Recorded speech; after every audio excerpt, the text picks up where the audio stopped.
Olá, gente, tudo bem com vocês? Eu sou a Marcela Tete. Eu estou aqui nessa live, né, na live da Faculdade de São Luís de França, em mais uma live, para conversar com vocês sobre um tema, né, um tema bastante delicado, que levanta muitas emoções, muitas vezes deixam as pessoas com medo, né, ao tratar, ao falar publicamente, ou mesmo, né, no seu núcleo familiar.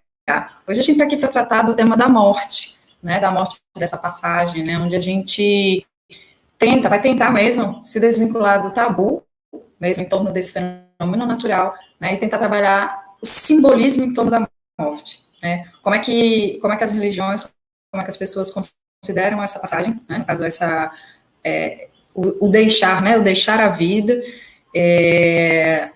como é que os rituais são organizados e como a gente pode subjetivar, né, esse processo, seja ele de uma forma positiva ou negativa, tá? E aí, fico muito feliz que a gente tem presente aqui, né, alunos da Faculdade de São Luís, porque esse é um evento que a faculdade, a live, né, no caso, é um evento que a faculdade vem organizando desde o ano passado, né, em virtude da pandemia do coronavírus, a partir do momento que a gente ficou, né, dentro de casa, em isolamento total, essas ações em torno de lives temáticas passaram a acontecer. E aí, hoje, né, de cara, eu já agradeço a Faculdade de São Luís pela oportunidade da gente estar aqui, né, trazendo conteúdo de qualidade, tanto para os alunos como para o público externo, né, que tem interesse em debater ou em ouvir, né, um pouco mais sobre a morte. E aí, nesse momento, né, eu convido uma pessoa super especial, né, especial porque ele é aluno da Faculdade de São Luís de França, do curso de Psicologia, né, depois de quase um semestre ministrando disciplinas para ele, né, um menino muito participativo, uma pessoa muito participativa, né, sempre ali dando as posições dele, sempre fazendo colocações muito pertinentes, né, sempre de câmera aberta também. No entanto, levou um tempo para que a gente soubesse que o nosso querido aluno de Psicologia, né, é mestre e doutor em Antropologia e debate da morte. Então, eu gostaria de chamar aqui comigo Marjones Pinheiro. Marjones, você está por aí? Olá, boa noite, Marcelo. Está boa noite. sendo conectado. Olha ele. Olha eu. Que barato. Olá, Marcela, boa noite a Muito você. bacana. Boa noite também a todo mundo que está nos acompanhando, né? Seja pela internet ou Isso. também por outras plataformas. Obrigado pela presença. Muito bom. O Marjones, né, que está sendo trazido aqui porque a melhor amiga dele, né, funcionou como trampolim, né? E aí eu gostaria de mencionar a Luciana, né? A Luciana aqui, a Luciana Flávia, que é amiga do Marjones há mais de 20 anos, né? A gente estava fazendo um curso sobre a prática psicológica, né? A gente estava debatendo o que era prática clínica, e aí de repente surge, né, o tema da morte, né? Como trabalhar, né, com o cliente a morte. E aí, do nada, a Luciana falou, cara, esse é o tema do Marjones. O Marjones tem um livro que fala sobre morte, né? E o Marjones, um menino super, super tímido, não falou nada. E a Luciana foi, na verdade, a grande promotora do evento de hoje, né? Luciana, você que está aí assistindo a gente, super obrigada pela denúncia, né, do colega. E aí, Denúncia, isso mesmo. foi uma denúncia Uma mesmo. delação. Foi bem assim, né? E aí a gente não pode deixar, né, de passar. Luciana Chaves está aí, ela presente. A gente não podia deixar de passar essa oportunidade, né, de conversar com alguém que de fato estuda a morte, né, e que faz parte do curso de psicologia. Mas e aí, Marjane, está na hora de você falar. Eu já fiz toda aqui minha rasgação de seda, né, pela sua presença. Eu queria saber como foi a sua viagem até aqui, né? Se a gente tivesse uma palestra presencial, eu ia perguntar como foi o trânsito, como foi a sua viagem. E aí, de quebra, eu vou te perguntar, você andou visitando algum cemitério recentemente, Marjones? Olha, eu vou responder essa tua pergunta, Marcela. Mas antes eu queria muito agradecer o convite da faculdade, por meio de você e também a Luciana, que acabou promovendo isso tudo, né, de certa forma, como você disse. E eu não fui a nenhum cemitério, infelizmente, por causa dessa pandemia. Eu estou saindo muito pouco, mas eu amo visitar cemitério. Eu adoro visitar. Sério, eu viajo e no roteiro entra o cemitério. Eu cato um cemitério que tenha ou diretamente a ver com o tema que eu pesquiso, ou algum outro que não tenha nada a ver, mas que você sempre acha alguma coisa. Assim, é muito bom. Eu adoro. Sugiro, inclusive, que não visita, visite. Procure, que é muito bacana. E você usou um termo que, nos assuntos que dizem respeito à morte, para quem conhece um pouco mais sobre espiritismo, você falou assim, eu fiz uma boa viagem, né?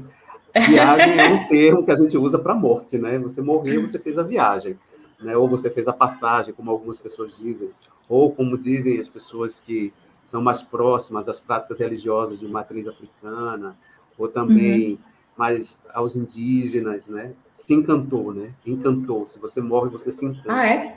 é? Eu acho uma expressão Uau! belíssima. Eu acho ela Sim, bonita, sabe? Eu acho ela diferente. e poética. Você se encantou, né? Você se encantar é uma coisa incrível. Que Bom, legal. mas você me perguntou, Marcela, também, Sim. como é que eu passei a estudar a morte, né? Então, Super curiosa, porque assim, como eu disse, né, é um tema que o povo, sabe, cruz credo, vou andar com alho, né, o deus da morte, né, é um personagem, inclusive, né, ele anda com uma sim, foice, sim, né, aquela coisa pretinha por cima, né, e o aquele povo capuz, afugenta, né? o povo afugenta a morte de qualquer jeito. Como é que você resolveu, né, se envolver com a morte? Fale aí. Olha, foi, na verdade, um encontro de duas situações. A primeira delas foi quando que a gente está em 2021, tem uns 11 anos que eu pesquiso e estudo morte, né? Em 2010, eu dava aula numa faculdade de medicina no Recife. E eu dava aula, uma das disciplinas que eu ministrava tratava sobre morte, né? Juntava comunicação e morte. Então, o assunto começou a me encantar. A princípio eu não estudava, foi uma disciplina que eu peguei. Tudo bem.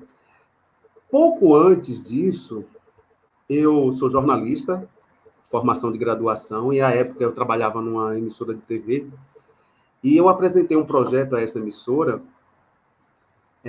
para falar sobre costumes da comunidade israelita, que é forte em Pernambuco, é uma comunidade bem significativa, e os aspectos de aproximação de cultura e tecnologia e religiosidade entre essa comunidade, né, que é israelita e predominantemente, claro, judaica, e Pernambuco, por ocasião do aniversário das duas principais cidades aqui do estado, que são Recife e Olinda.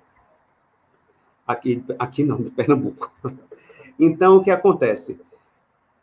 Logo depois disso, eu resolvi fazer um mestrado e acabei juntando o judaísmo, eu fiquei encantado com as coisas que eu vi nessa série de reportagens que eu fiz em Israel, e o assunto que eu estava trabalhando no momento, que era a morte. Então, a partir de então, eu fiz essa junção de interesses, e aí desenvolvi o mestrado, e na sequência dei também continuidade ao doutorado, já com outro enfoque, mas, enfim, foi assim que eu e a morte nos aproximamos. A história foi essa.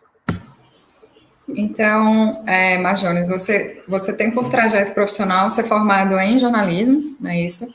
E tem Isso. mestrado e doutorado, não é na área de jornalismo.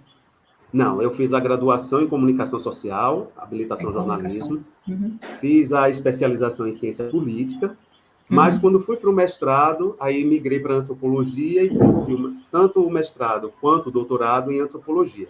E foquei minhas pesquisas muito em cima de antropologia da religião, antropologia da Certo. morte, enfim, caminhei por aí.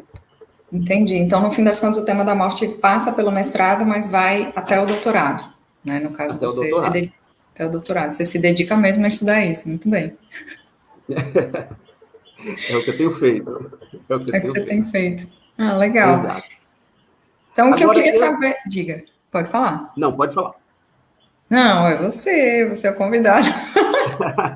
Não, eu ia fazer uma pergunta, né? Que assim, todo mestrado e todo doutorado, tirando aquelas pessoas que me conheceram no mestrado e me acompanharam nessa trajetória acadêmica, toda vez que eu falava, que alguém perguntava o que é que você pesquisa, qual a sua área de concentração, e eu falava que era morte, a cara era sempre de espanto, né? As pessoas ficavam horrorizadas. Como é que a pessoa vai parar o seu tempo para estudar a danada da morte? Né? Ou como diria Ariano Suassuna, a moça Caetana. Com quem é que vai? Por que um infeliz vai estudar amor? Então, partindo disso, eu queria perguntar às pessoas que nos acompanham aqui, Sim. não sobre a morte inicialmente, mas eu queria que elas colocassem aqui, se elas puderem, no chat, assim, quem já programou uma festa de batizado do filho? Quem já se ocupou de preparar a festa de 15 anos de uma filha? Quem já noivou? Eu queria que as pessoas colocassem aqui, só para eu ter uma ideia aqui. Ou Quem já seja, quem celebrou, né? Quem celebrou e quem ocupou o seu tempo para... vou agora passar esse tempo preparando minha festa de 15 anos, ou vou preparar o batizado do meu filho, ou para quem é judeu, o bar mitzvah do filho que vai completar 13 anos, vai entrar nessa fase da adolescência. Aí eu queria ver se alguém aqui me diria alguma coisa. Estou vendo o povo meio tímido, para mim não está aparecendo nada. E aí... Eles estão comentando, dando boa noite. A gente tem cerca de 22 pessoas assistindo, 24 agora. E aí, ó, gente, o Mark Jones quer saber, e ele quer que vocês interajam aí no chat do YouTube, falando, vocês já celebraram, já pararam para organizar batizado, primeira comunhão, bar mitzvah, né? Casamento mesmo, né? Festa de casamento. Noivado. Noivado. Eu acredito que sim. O pessoal organiza, né? Porque até chá de revelação tem hoje, né? É verdade. Deus nos acuda, né? Tem verdade. Tem, inclusive, a encomenda de um bolo azul e um bolo rosa. Não é verdade? Aqui o pessoal começou a responder. A Yaskari Sandrine, sim. A Vanessa, casamento. Né? Então, o que mais? Quem tá aí? Certo. A Iscari... Yaskari Sandrine. Ela Sandrine. preparou o quê? Yaskari Sandrine. Foi o quê? Eu não sei, ela não colocou. Mais gente chegando. Tem Isaildes Augusto aqui. Sim, já tudo isso, May. É minha mãe, né? Então minha mãe já organizou primeira comunhão de 3 filhos, casamento. Tudo que você imaginar já passou. Olha, Noivado também. Noivado. Alane, foi o que, Alane? Conta aí pra gente, deixa de ser tímida, não faz assim. A Juliana Franco, ó, celebram em cima da hora, mas ela faz. Mas faz. Ela não organiza. Olha, noivado, sim, falou, em cima da hora. Aniversário do filho. De 1 ano, super festa. Eu estive nessa super festa, quero só deixar claro isso. Aqui a Daniela Rebouças. Batizado. Noivado, casamento. Mariudete também, ó. Casamento, batizado, primeira comunhão das 2 filhas, né? E agora, de olho nos 15 anos. Olha aqui, vários aniversários, a Neuma, né? Michele, sim, noivado, batizado, nível de casamento. Ah, que maravilha, gente. Vale, Alana, só vale aniversário. Aniversário a gente está indo, sobretudo quando a gente faz aquelas datas redondas, né? No caso, eu estou já para fazer mais uma, né? 45. Eu também. Vale tudo isso. Sabe por que eu estou perguntando? Ano que vem eu entro no Zenta. Acho que vai ter festona também. A emoção inenarrável, Marcela, essa entrada no Zenta. Quero nem te contar. Trocamos figurinhas depois. Mas vai lá aí, fala aí. Bom, gente, eu perguntei a vocês quem organizou festa de 15 anos, festa de casamento, para mostrar como tudo isso é tão comum e é tão natural para a gente, né?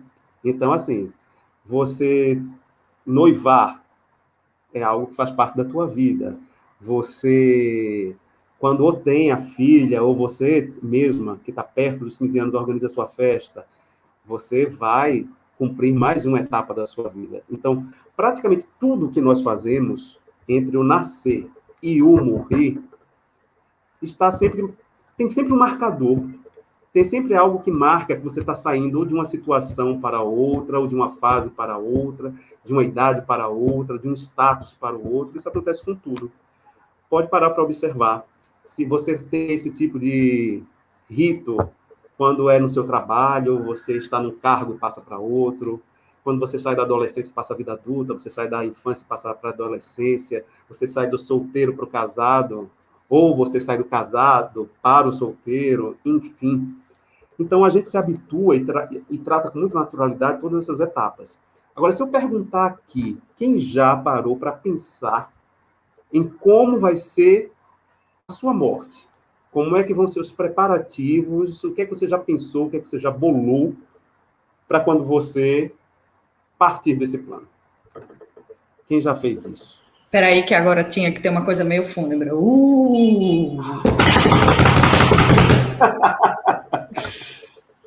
Quem já? Alguém? Alana? Já, Alana? Luciana nunca pensa no assunto. Essa é a resposta. Nada. Alana, quero muita música. Minha mãe também disse isso. E pediu, Oh, claro, que ela fosse bem produzida, que ela não quer ir feia, não. Ela quer ir bem. Ela quer estar bem. e ficar E bonita. música de frevo, exato. Ela quer no velório músicas de frevo, que ela é pernambucana, ela adora. Ela já me Sim, sim, deixou sim, dito sim. isso certa vez. Deixa para lá, Gilneide. Aí veja, as pessoas não pensam a respeito. As Não. pessoas não falam sobre o assunto. E quem já teve uma morte de uma pessoa próxima, quando eu digo próxima, uma pessoa próxima nas suas relações de casa, fica uma confusão quando uma pessoa morre. Porque as pessoas não sabem efetivamente o que fazer. É muita coisa para você administrar. É a sua Uhum. tristeza, é a sua angústia, o seu medo, o medo de você ser o próximo, que sempre tem, né?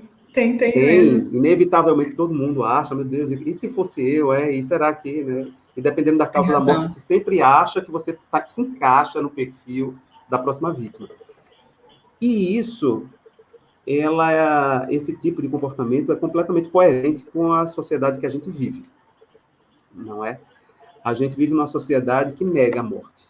A negação da morte é cotidiana, é posta, e ela se dá das maneiras, desde as mais sutis às mais assintosas, né? Então, Sim. uma que eu considero assintosa é você não falar mesmo. Você não fala, você silencia, então logo ela deixa de existir. Você acha Uhum. que não falando da morte, ela por sua vez não acontece, por sua vez não existe. Ou essa busca que a nossa sociedade tem, incansável, por uma juventude eterna, né? Se alguém disser que Sim. você está, nossa, você está um pouco, se você não for chamado de com a idade, se não aparentar ter uma idade menor que você realmente tem, é praticamente um insulto. Então, isso é a É. nossa sociedade. E o que é que acontece? Se eu não penso, se eu não falo, a gente já não morre mais como antigamente, porque a gente está desaprendendo a morrer. Hum. Aos poucos, a gente desaprende a morrer. A morte como parte da vida, que é parte da vida, quer se queira, quer não, não é? Ela está dentro de um processo de aprendizado. E você vai Uhum. aprendendo a viver. A sua vida é feita em fases, e cada fase traz um aprendizado. E com essas fases todas, nós deveríamos também aprender a morrer.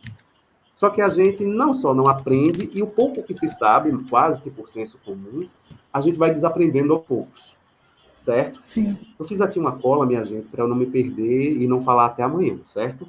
Então eu vou aqui, seguindo aqui minha Fofinho. trilha, e vocês me chamam para a realidade se eu for embora, tá? Então Sim, vocês senhora. Não, pode ir, Então, pode ir. assim, posso ir, né? Vai. Então, veja Pode, só, pode. não se morre mais como antigamente. E o que é que eu quero dizer Uhum. com isso? Não se morre mais como antigamente. Primeira coisa, a gente já não morre mais em casa. A gente passou a morrer no hospital. Uhum. Antes a gente morria acompanhado. Daí talvez ninguém tivesse tanto medo de morrer como se tem hoje. Hoje você morre só, né? Porque você no hospital, dentro de uma UTI, dentro de uma enfermaria, com mais 30, com mais 40, você não tem nem nome a uma altura do campeonato. Você é só o número do prontuário. E olhe lá, que no meio da mudança de um turno para o outro, esse prontuário as pessoas não sabem nem onde está, às vezes, direito. Então, isso é o primeiro grande problema, né? Então, assim, a gente já não morre mais em casa, a gente morre no hospital, a gente deixou de morrer acompanhado para morrer sozinho. Uma outra coisa também, que é muito, muito, muito, muito, muito, muito forte, se vocês perceberem, é que a morte, dentro dessa mudança toda, ela substitui hoje um outro tabu que nós tínhamos, até um tempo atrás. Antes, percebam se não é, mesmo se vocês não concordam comigo. Antigamente não se falava de sexo, né? Não se falava. Sobre sexo não se falava. O tabu era o sexo. Qualquer coisa mais clara que uma criança pudesse entender que ali a cegonha realmente não traz a criança, era um Deus nos acuda. E, ao contrário, a morte não. A gente via que as crianças viam seus avós morrerem, às vezes seus pais, elas estavam lá, elas acompanhavam tudo, iam para o enterro, iam para o cemitério, velório, iam para tudo. Hoje em dia, a criança não vê mais, né? Ela é poupada disso tudo, porque o tabu hoje é a morte. De sexo, ela pode ouvir tudo, ver tudo, a internet está aí, super fácil, mas o tabu hoje da nossa sociedade deixou de ser o sexo para ser a morte. Então, assim, não tem espaço para ela. Você não fala sobre ela, você não comenta sobre ela. E isso começou, claro, não é do dia para a noite, isso aí é um processo de construção. Você vai construindo isso. A sociedade vai construindo isso. Essa mudança maior entre nós, sobretudo aqui no Brasil, no Ocidente, de modo geral, ela vai se dar no século XX, né? Lá pelos meados do século XX, é quando a gente começa a ter uma grande mudança nessa perspectiva, que não era assim. E aí, por que muda, né? Porque essas mudanças vão ocorrendo. Existem vários motivos, existem várias explicações, algumas me saltam aos olhos com mais coerência, né? Isso tudo vai acontecendo numa esteira de uma transformação, e a gente às vezes até conversa muito sobre isso, sobre a aula, né, Marcela? Que as pessoas vivem as vidas como se as coisas estivessem desconectadas, como se elas fossem desconexas, e não são. Então, o que acontece? Você, quando passa a ter um modelo econômico, que ele começa a ter uma força maior, no caso, o capitalismo, isso vai engendrando várias mudanças, entre elas uma urbanização que coloca num desequilíbrio a vida que a gente tinha antes com a vida que você passa a ter. Antigamente a gente tinha uma população que era majoritariamente rural. Essa população vai minguando, vai migrando, vai fazendo seu êxodo e hoje ela está majoritariamente na cidade.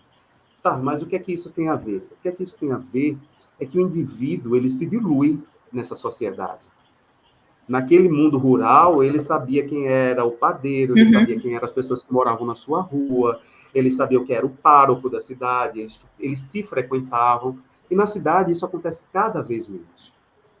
E cada vez menos você conhece as pessoas, e cada vez menos elas deixam de lhe importar. E cada vez menos você tem menos tempo. Então, o capitalismo te exige isso. O capitalismo te exige uma mudança de habitat. O capitalismo te impõe uma mudança nas relações. O capitalismo vai te impor também uma mudança de comportamento. É evidente, não tem como, né? E nessa mudança de comportamento, o que eu acho mais perigoso para nós, enquanto grupo social, é que a gente vai banalizando, deixando de dar importância a coisas que elas não foram criadas por nada. As coisas não surgem do nada. Elas não são criadas porque alguém, em algum momento, não tinha absolutamente nada para fazer. Sobretudo isso quando a gente fala de comportamentos. Então, o que é que aconteceu com a nossa sociedade, sobretudo a ocidental? Ela foi abolindo, sem pena, sem constrangimento, os seus ritos, os seus rituais, as suas etapas.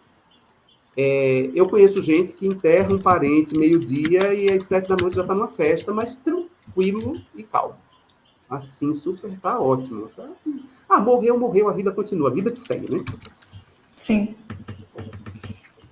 O que eu acho interessante disso que você falou, né, é que, bom, me chama a atenção o tema da morte bastante, né? Porque a morte é um fenômeno natural. Eu acho que eu já conversei isso com você, né? Para mim não existe oposição entre vida e morte, não é uma guerra, né? É tipo, a morte está vindo para negar a vida, não. Igual tem o nascimento, né? Igual a gente sai da juventude, passa para a idade adulta, né? A gente vai amadurecendo, o corpo vai se modificando, o cabelo vai ficando branco, né? A pele vai ficando diferentinha, né? Ela vai ficando um pouco mais fininha e tal. Então, a gente vai sentindo os anos passando, né? E a morte é um efeito desse processo, né? No caso, a morte é a continuidade da vida, né? E quando a gente morre, comprovação mais fenomenal, né, mais intensa de que alguém viveu. Né? Então, a morte ela não vem no sentido de um combate, né, ela vem como uma afirmação da vida. Né? E eu lembro muito, eu acho que você já assistiu, eu lembro muito de um filme, né, que é A Excêntrica Família de Antônia, que é um filme que ganhou o Oscar de filme estrangeiro, acho que eu não lembro mais, em 2000, ou antes até de 2000, eu devia ter 15 ou Acho que foi 16. antes. Foi antes, né? Eu Ainda foi devia ter década de 15. 90. Eu devia ter 15 anos quando esse filme estourou. E é muito interessante a história da Antônia, porque ela começa o filme ela solteira, né? Ela jovem, e aí ela vai construindo a família dela, né? Ela tem uma filha que depois tem uma neta, e aí de repente ela era uma mulher sozinha e se vê rodeada de um monte de gente. E a Antônia ela fica doente, né? Tem um momento que ela fica doente e ela passa a ficar acamada. E aí a bisneta dela, se eu não me engano, começa a visitar ela na cama. E aí chega um momento que a bisneta faz, sei lá, né, vovó, bisvovó e tal. A senhora vai morrer? Ela faz, não, agora não. Mas no dia que eu for morrer, não se preocupa que eu vou te avisar.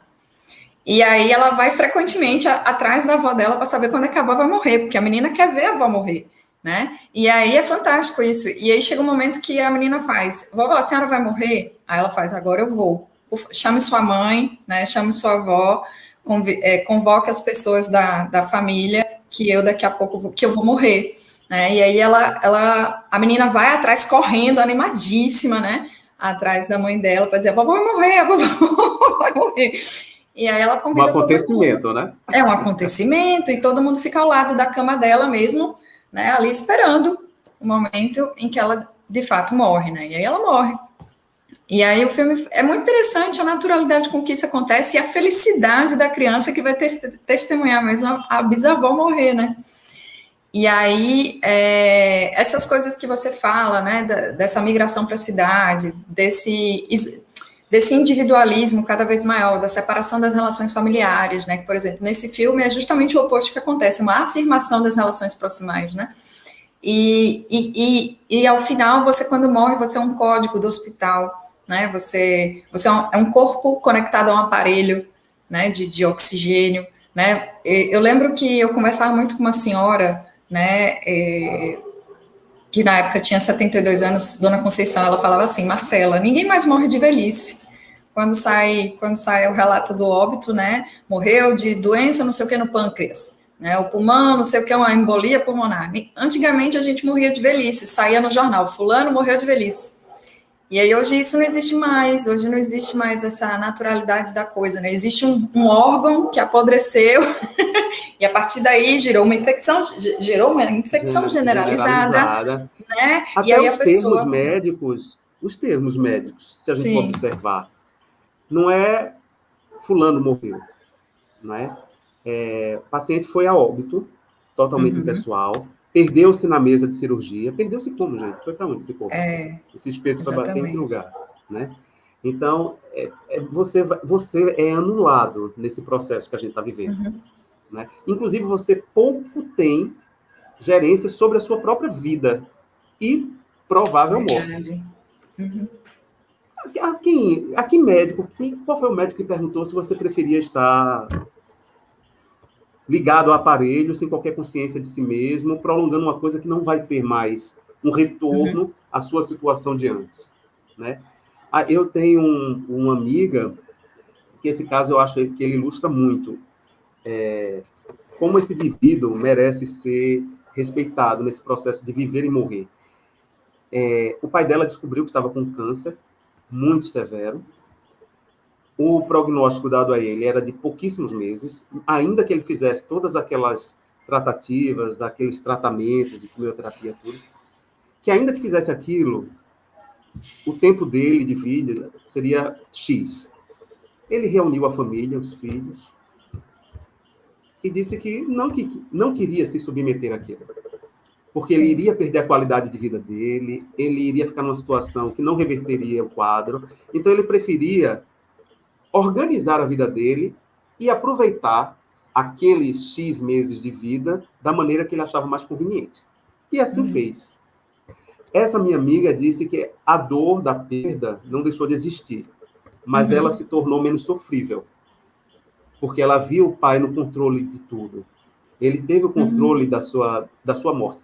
E isso volta para a excêntrica família de Antônia, para algo que nós fazíamos enquanto indivíduos, há um tempo atrás, há séculos atrás. As pessoas se reuniam em torno do morto e ele presidia a sua cerimônia fúnebre. Aquele tempo, a extrema-unção era dada ao doente, ao moribundo, como se chama, Sim. não ao morto. Hoje, quando chamam um padre para dar extrema-unção, no caso da família católica, a pessoa ou já está morta ou já está inconsciente. Né?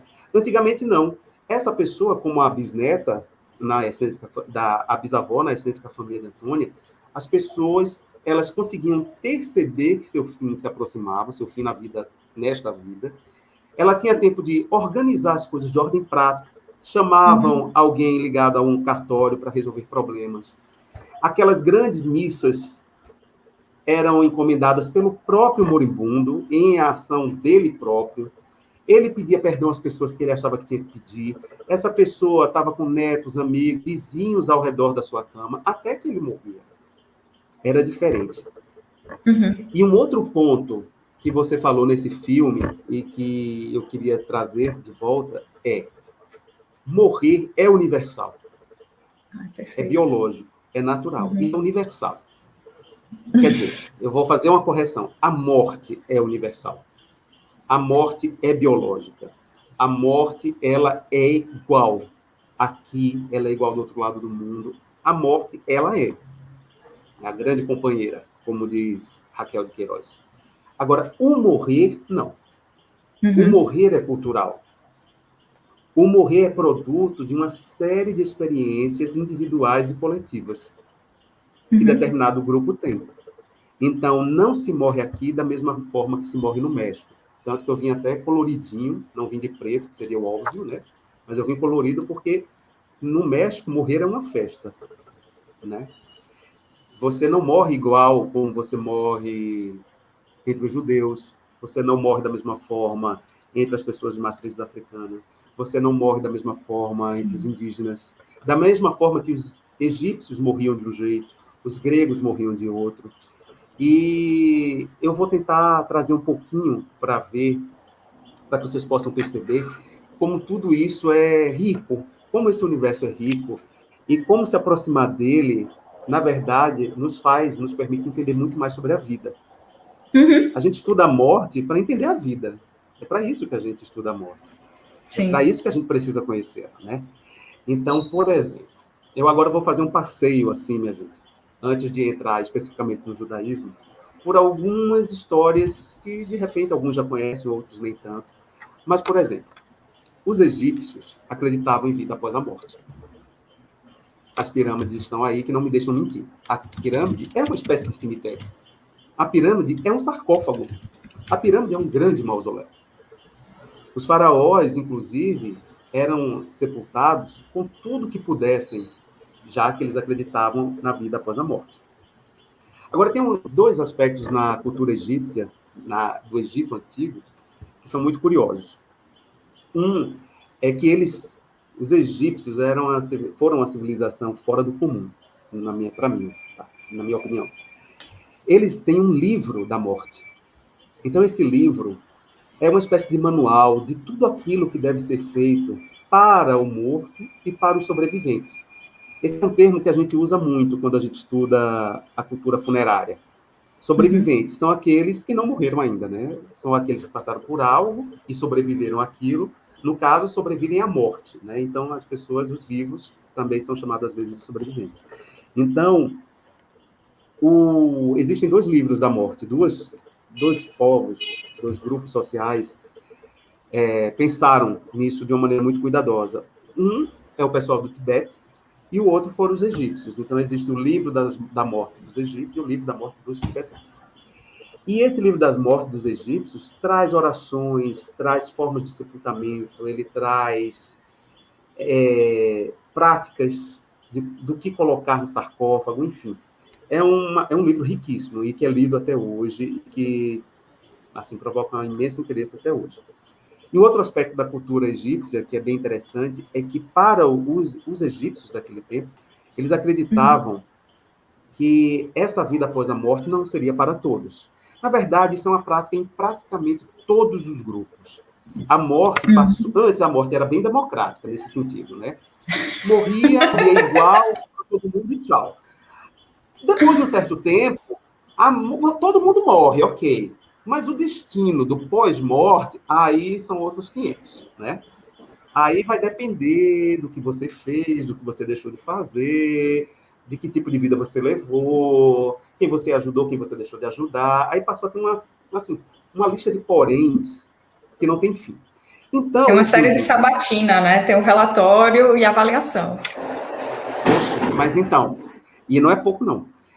Os egípcios, eles passavam por um tribunal, que era o tribunal de Osíris. Nesse tribunal, o teu coração deveria pesar igual ou menos que uma pluma. Se nessa balança, que existia a balança, estava lá a pluminha de um lado e teu coração ia estar do outro. Se tivesse um leve desequilíbrio,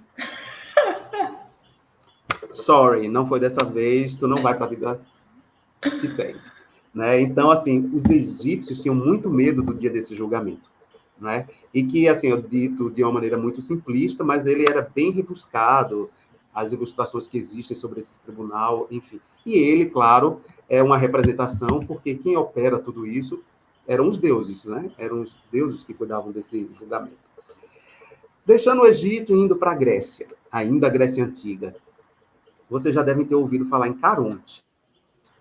Caronte era o nome de um barqueiro que ia levar você que morreu para o reino ou submundo de Hades, que era o submundo dos mortos. Sim. Então, você tinha que fazer essa travessia. Então, uma das grandes preocupações de todo e qualquer indivíduo grego era que ele tivesse condições de morrer e, ao longo da vida, ter juntado pelo menos uma moeda de dinheiro para que, na hora de sua morte, ela pudesse ser colocada sobre sua boca, alguns livros dizem que era sobre os olhos, para que Caronte levasse você para o reino dos mortos. Que era o barqueiro, né? Era o barqueiro. Era o pedágio. Exato, é uma espécie de pedágio da morte. Então, você tinha que fazer isso para que você fosse levado. Sim. E era uma preocupação muito grande, porque os gregos acreditavam que, caso você não fosse para o reino dos mortos, você seria condenado a se tornar uma alma, que a gente chama hoje de penada, e que eles chamavam de uma alma errante. Ou seja, você não ia ter descanso, você não ia... a sua vida, de fato, ela não se concluiria, porque você ia ficar por aí perambulando no meio do nada. Está entendendo? Então, eles acreditavam muito nisso. Dando um salto, Marcela, se tiver alguma coisa... Não, pode ir falando. Eu vou acabar perguntando uma... me chama a atenção. Eles estão comentando o que você está falando. Está todo mundo meio que conversando mesmo com você. Embora, assim, nos últimos 8 minutos deu uma pausa. Não, nos últimos 8 minutos deu uma pausa, porque a história ficou interessante, assim, no sentido de, quanta coisa diferente que ninguém nunca ouviu. E eu acredito nisso, né? Continua. Aí eu vou falar mais algumas coisas para a gente chegar nos judeus de fato. Então, vindo para grupos que são mais conhecidos nossos. Então, vamos considerar, por exemplo, os nossos indígenas. Eu falo indígenas, de modo geral, porque quando a gente para pensar, minha gente, quando a gente fala indígena, a gente pode pensar, é um grupo, é tudo a mesma prática, não é. Nós tínhamos inúmeras etnias aqui, inúmeros povos, e cada um tinha a sua própria cultura. Porque o que as sociedades fazem, de modo geral, é organizar um repertório para que eles possam lidar com a morte e com o morrer de seu grupo social. Sim. Por que é preciso isso, de modo geral, gente? Porque a morte é uma ruptura social. É um desequilíbrio que é causado. Seja ele numa larga escala ou numa micro escala. Por exemplo, imagina uma família. Tá? Quando você tem a morte do pai ou da mãe, aquilo ali é uma ruptura tremenda naquele grupo, que é, às vezes, formado por 5 pessoas. Mas imagina que aquela pessoa que morreu era a pessoa que sustentava a tua casa. Era o responsável financeiro por ela, econômico, era a base econômica. Você tem um problema... Ou era um líder comunitário, que influenciava o comportamento da comunidade. Várias pessoas na comunidade, exatamente. Então, você tem aí um desequilíbrio, às vezes, econômico, é afetivo, é social, é de referencial. Simbólico também. É simbólico, porque quando você morre, não morre só o teu corpo físico. A partir daquele momento, existe um status, existe uma posição, existe uma figura social que vai precisar ser desfeita. E isso leva tempo. E isso causa problema. Aliás, o que os vivos têm, às vezes, não é nem respeito pelo morto, é pavor do problema que o tal morto pode causar. Né? Por exemplo, muitos grupos indígenas, para voltar para eles, tinham muito medo do que esses mortos pudessem fazer. Então, cada grupo elabora a sua forma de lidar com esses mortos, e tem algumas que eu acho muito interessantes. Por exemplo, existe um grupo chamado Nambiquara. A aldeia deles não é definida a partir das ocas ou de outras estruturas da aldeia, mas é definida pelo cemitério deles. São as sepulturas que vão dar toda a organização espacial e social daquele grupo. Tem um outro grupo chamado Craô, que eles também têm um modo de lidar com essa questão da morte, desenterramento, que é muito interessante. Para eles, o local do teu fim de vida tem que ser o local de partida. Então, eles fazem um movimento de volta para casa. Então, geralmente, eles são enterrados em casa e, muito provavelmente, na casa da mãe, naquela região próxima a ela. Então, eles precisam, se eles estiverem em algum lugar, eles precisam ser trazidos de volta. E eles acreditam num duplo. Para eles, o mundo dos mortos é tal qual o mundo dos vivos, só que é o contrário. Aqui é dia, lá é noite. Aqui é noite, lá é dia. Aqui tem a sombra, é o claro. Então, tudo para eles é nessa dicotomia. As formas de enterramento são muito, muito, muito interessantes para vários grupos indígenas. Então, você tem os grupos que fazem um duplo enterramento. Então, o indivíduo morre, ele é sepultado, depois de um tempo ele é trazido de volta para um novo sepultamento, uma nova inumação. Já outros grupos enterram os seus dentro de si mesmos. Esses índios são cremados, a termo correto, e as cinzas são misturadas numa pasta de banana e eles comem. Então, eles enterram os seus dentro de si. Então, para citar 2 exemplos. Um outro grupo que eu acho extremamente rico e história belíssima é o de matriz africana. Então, existe o Aie, que eles chamam, que é o nosso mundo dos vivos, onde nós estamos nesse momento, e o Orum, que é para onde vão os eguns, os mortos, os espíritos, os antepassados. E esses 2 mundos têm uma espécie de portal que são administrados, assim como no Egito tem o tribunal de Osíris, para eles tem uma divindade, uma orixá, que eles chamam Nanã, que é quem controla esse portal. Nanã, para quem não conhece, ela é a mais idosa das orixás. Ela é a mais respeitada, ela é a grande matriarca das orixás.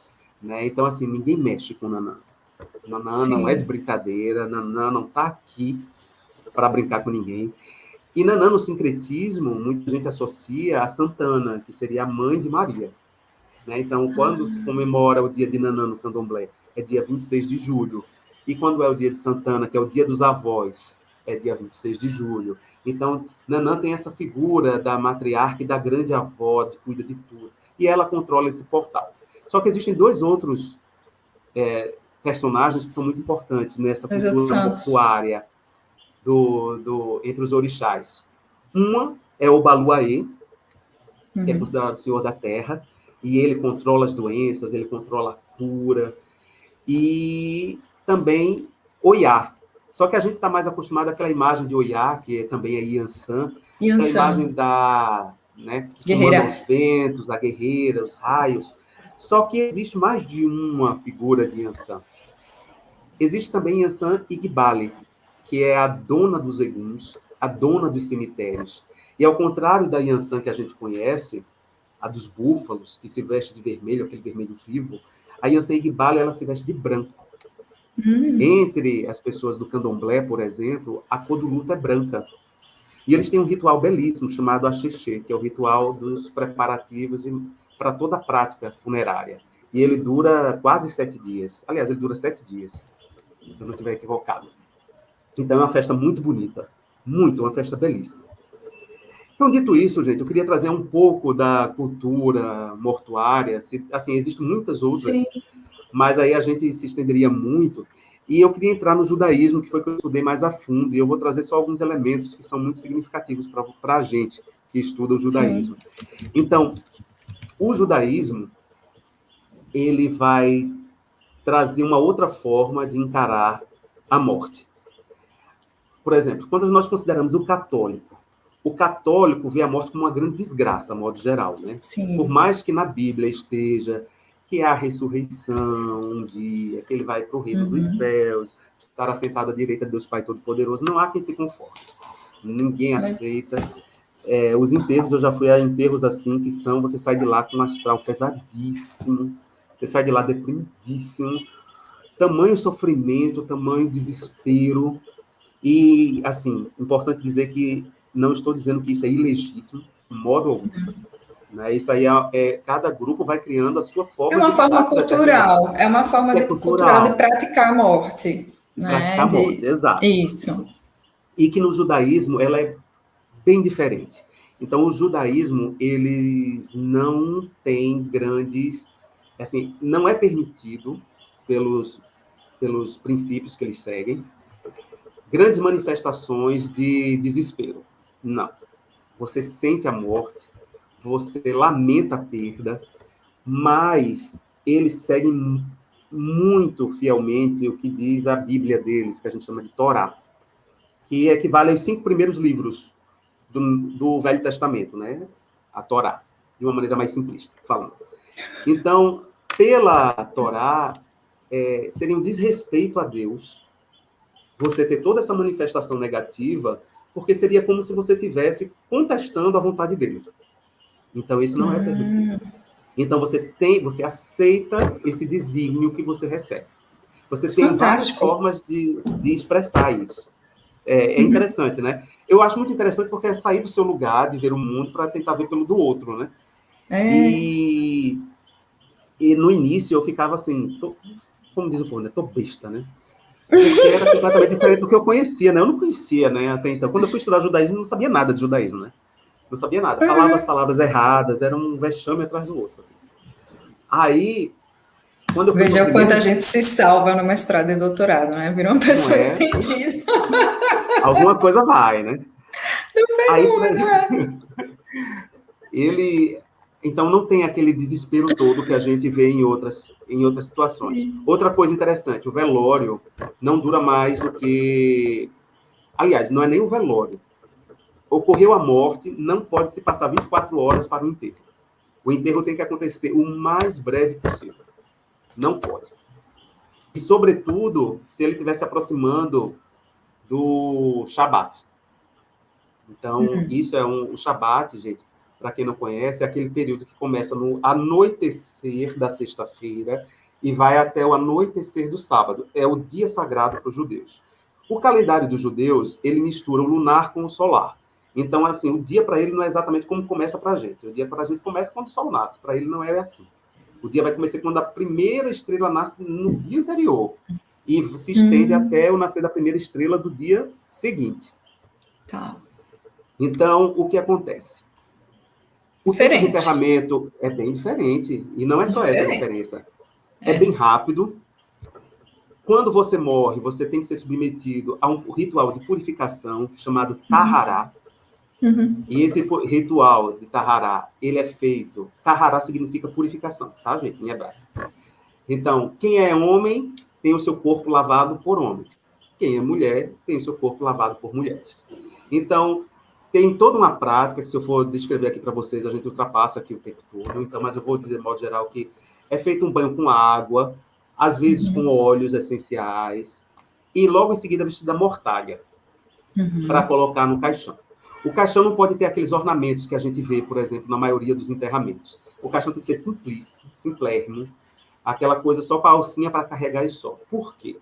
Porque o judeu acredita que a morte iguala todo mundo.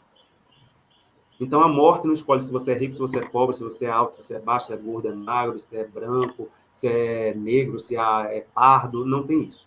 Então, a morte, bem democrática, bem simples, pragmática, ela vem e leva. Então, o caixão tem que ser igual para todo mundo. Então, deixa eu fazer só um comentário que eu lembrei na hora, né? Quem quiser saber como é que funciona esse ritual e essa cerimônia de lavagem do corpo, tem uma série no Netflix chamada Grey's Anatomy, adoro. Na 16ª temporada, um dos estagiários, um dos estagiários de medicina, ele é notificado de que o avô morre, e ele é judeu, o avô não, o tio, ele é judeu e o tio é judeu, e aí ele vai, né, até o hospital onde o tio dele está, né, e aí é esse sobrinho que é designado junto com o marido, né, desse tio, a fazer esse ritual de limpeza. E aí é o episódio inteiro, né, mostrando essa viagem de reencontro com o tio, de limpeza mesmo, essa lavagem com água e óleos essenciais, depois vestir ele com a roupa branca, né, e aí tem todo um debate do histórico da família, por que é ele que vai fazer isso, né, ou seja, um sobrinho que, tipo assim, o senhor que morreu era um senhor que todo mundo detestava, era aquela pessoa chatinha, sabe, que fica porrinhando todo mundo, mas por acaso ele adorava esse sobrinho, então o sobrinho é a pessoa escolhida que de fato vai fazer esse processo, né, porque era a pessoa que esse tio, né, mais gostava enquanto era vivo. Pois. E é muito significativo para eles esse momento desse ritual, sabe, Marcela? É muito simbólico para eles, é muito forte isso. Eles não são enterrados naquelas gavetinhas, como a gente tem na nossa cultura aqui. É sempre no chão. Eles são enterrados no chão. No cemitério não pode haver flores. As lápides são muito simples, tem muito ornamento. De modo geral, essas religiões mais antigas, elas não têm esse tipo de excessos. Vamos colocar dessa forma.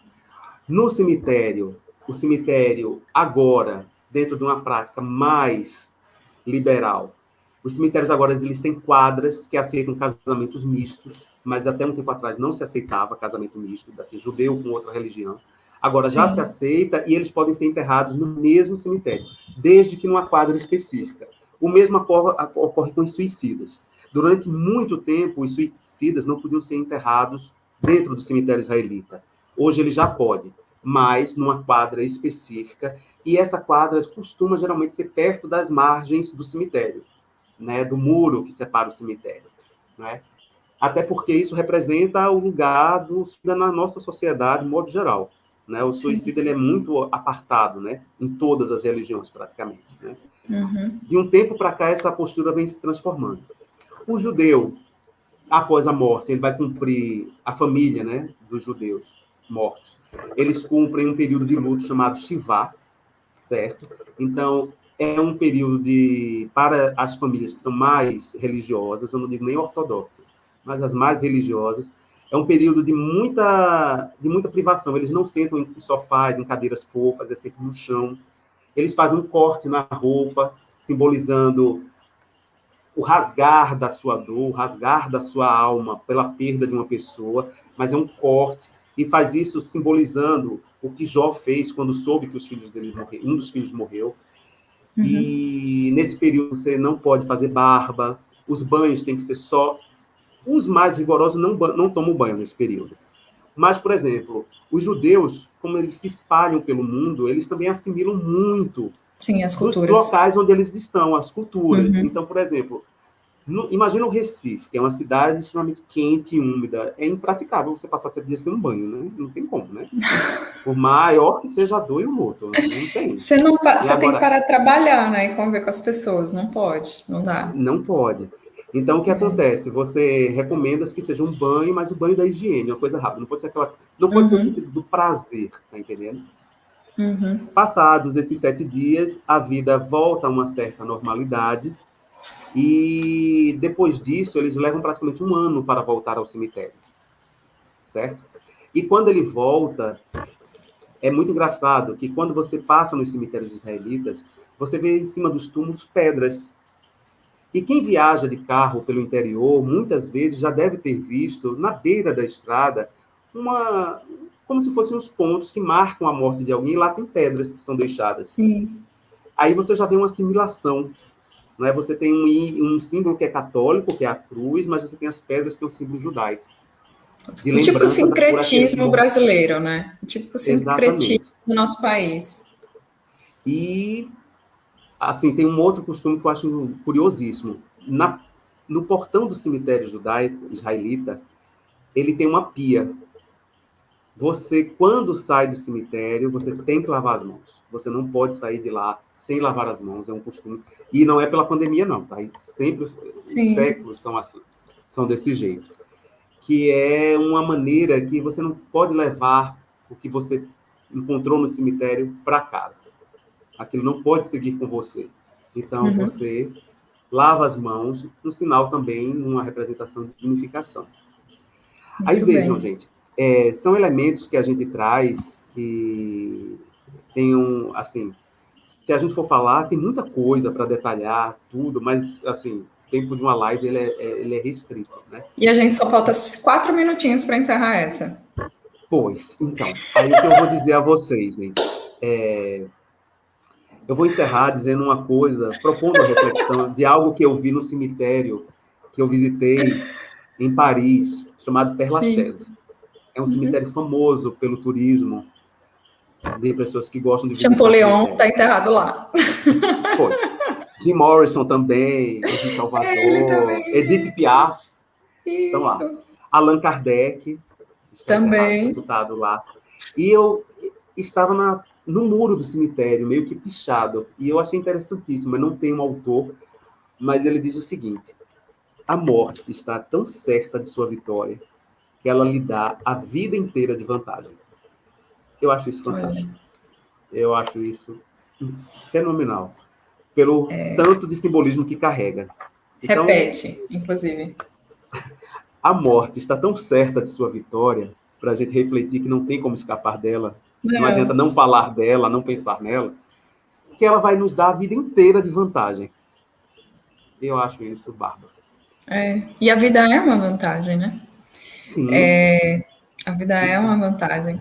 Isso, Lu, ele já aqui repetiu, mas Jones, escreve no chat essa frase aí para todo mundo memorizar, assim, vai botar na geladeira agora, né? Gente, no O chat, eu vou botar post-it da aqui. geladeira, comenta aí para ficar gravado, né? Para que a gente lembre sempre disso, né? A vida é uma grande vantagem, mas a morte ela é certa, né? E a morte ela é certa. Então, que a morte ela seja celebrada pela intensidade que foi aquela vida, né? E eu estava lembrando de um livro aqui, só para finalizar aqui, chamado Força de Vontade. É um livro de um psicólogo chamado Roy Baumeister, né? Quem me indicou esse livro foi o professor Ivanilson Leonardo, que é o diretor da Faculdade de São Luís de França, uma indicação fenomenal.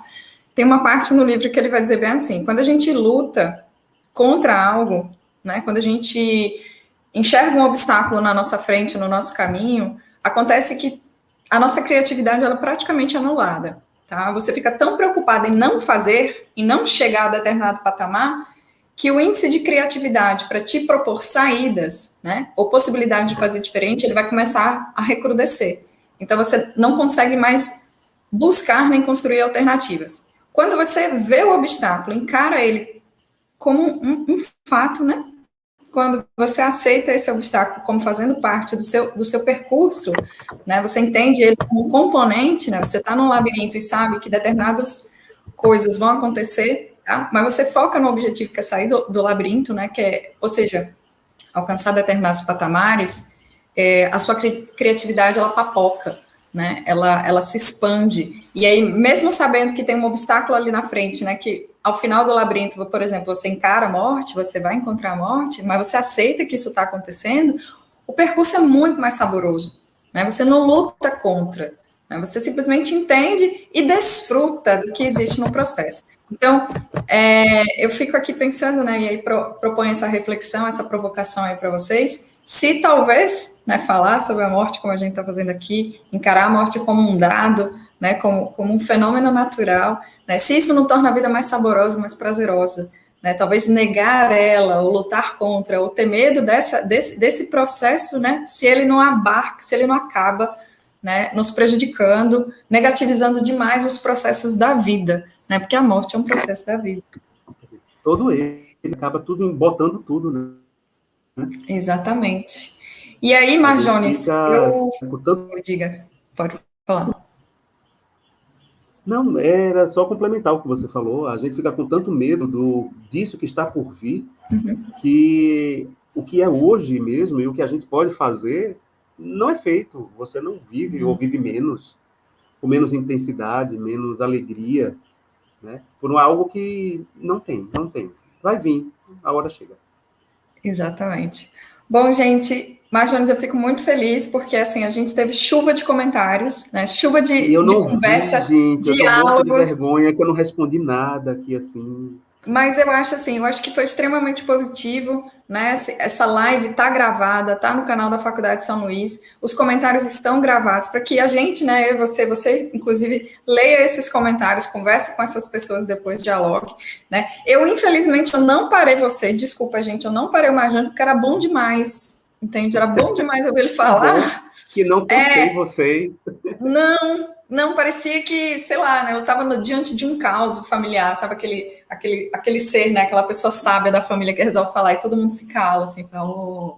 E aí, muito saber, né, muito saber. Então, eu não interrompi você porque o processo foi muito saboroso. E eu acredito aqui que todo mundo gostou dessa experiência. Espero sim. Olha só, gente, se alguém quiser fazer alguma pergunta, tiver algum interesse maior no assunto, aí vocês me procuram pelo Instagram, meu Instagram é Marjones Pinheiro, me chama lá no privado e a gente bate um papinho. Posso indicar algumas leituras, tem muita coisa boa para se ler, tem muito livro bacana. E queria agradecer demais, Marcela, queria agradecer muito a atenção de todo mundo pelo assunto, pelo interesse no assunto. E desculpa não ter respondido a todo mundo aqui. Olha, gente, eu acredito que deveria começar agora um movimento, #mais1. Eu acho que a gente tem que agendar outra live sobre o tema da morte, para que a gente possa continuar com o que a gente está fazendo. Ó, coloca aí no comentário, #mais1, Marjones mais um. E aí, para que a gente tenha mais debates como esse, como o pessoal falou, muito leve, né, muito informativo. Eu agradeço mesmo, a gente estourou nosso tempo já, e aí, Marjones, mais uma live aqui, ó, a Luciana já começou com o hashtag, dá o seu último recadinho aqui para o público, para que a gente finalize a nossa atividade de hoje. Gente, olha, eu reitero o meu agradecimento, vocês comentaram aqui que foi leve, mas é para ser leve, né? Não é quase tudo que a gente conversa tem um pouco de leveza. Então, vamos tornar o assunto mais fácil de ser conversado, que interessa a todo mundo, diz respeito a todo mundo, sobretudo nesse momento tão difícil que a gente está sendo obrigado a lidar com as nossas perdas e com a perda dos outros. Hoje, mais de 525 mil mortos no Brasil, chegamos, 4 milhões de mortos em todo o mundo, de acordo com dados da OMS. E eu aproveito para me solidarizar com todos e todas que, de alguma forma, perdeu um amigo, um parente, né, pela Covid. Não é fácil lidar com a morte nessas circunstâncias. Se já não é, de modo geral, nessas circunstâncias, ainda é mais complicado, porque ainda a gente tem que lidar com uma revolta que não estava no script. Mas agradeço demais, de verdade, pela atenção, né? Parar para ouvir a gente é um privilégio, né, Marcela? Eu fico muito honrado com a atenção de todo mundo. Espero que o tempo a fala tenha sido útil de alguma forma. Como diz aqui um dos ouvintes é o Eduardo, o tempo passou voando, né? Uma hora passou voando. Mas é isso, gente. Agradeço bastante a presença. A gente teve um público constante de 25 pessoas, né, assistindo a live, mas certamente o número de visualizações é maior. Essa live vai ficar gravada, né? E certamente a gente vai distribuir para outras pessoas. Então, percebam que essa foi uma aula, né, teórica e cultural sobre morte. Portanto, voltem a ver, né, que vocês se inspirem em desmistificar esse fenômeno. E eu convido vocês, então, para a próxima semana, a nossa próxima live, a gente vai trazer a grande psicóloga Cibele Ramalho, né, ex-professora da UFES, psicoterapeuta há mais de 40 anos, para falar um pouco da história de vida dela, né, da história profissional dela, falar um pouco da atuação da psicoterapia na atualidade, né, nesse período de pandemia. E, bom, Cibele é um poço de informação, né, Cibele é outra pessoa com grande saber, né, então marca aí na sua agenda, né, a live do dia 15 de julho, a gente dando continuidade a esse movimento excelente, né, de informação, né, para o público da psicologia e para o público em geral. Marjones, muito obrigada pelo convite. Só mais uma coisa. Fale, pode falar. É que você falou que no início que essa live surgiu em função de um estudo que eu fiz, né? Então, só para deixar registrado, foi esse aqui, gente. Ele é o livro. É o livro dele. A morte e morrer. No judaísmo. No judaísmo. Quem quiser comprar, fala com o Eu tenho Marjones. muito orgulho da capa, porque foi uma tela pintada pela minha mãe. Que chique! Gente, é uma família de artistas. Pronto, era Muito isso, bem. desculpa. Tranquilo. Gente, o livro dele está na Amazon, né? Mas ele tem um Instagram, @marjonespinheiro. Entre em contato com ele para você conseguir o seu volume e debater o quanto você quiser, né? Sobre a morte, sem medo de ser levado a qualquer momento, né? Pelo Beelzebub. É isso. Então, agradeço demais. Agradeço a coordenação acadêmica Cássio Menezes, a coordenadora Daniela Gondim, né? Que é dos cursos da saúde. Agradeço a Ivanilson Leonardo por essa oportunidade sempre, né, que é o diretor da Faculdade de Saúde de França. Agradeço a Lorena, que é essa pessoa que está sempre em contato comigo, que eu enjoo com frequência, é por isso que a gente está aqui hoje. A Daniele, né, que é a coordenadora do marketing, né, a Dani também fantástica. E ao Miguel, que é hoje o técnico que está aqui com a gente, coordenando, né, as nossas imagens. Obrigado a todos. Isso, agradeço bastante. E até a próxima. Um beijo. Muito bom.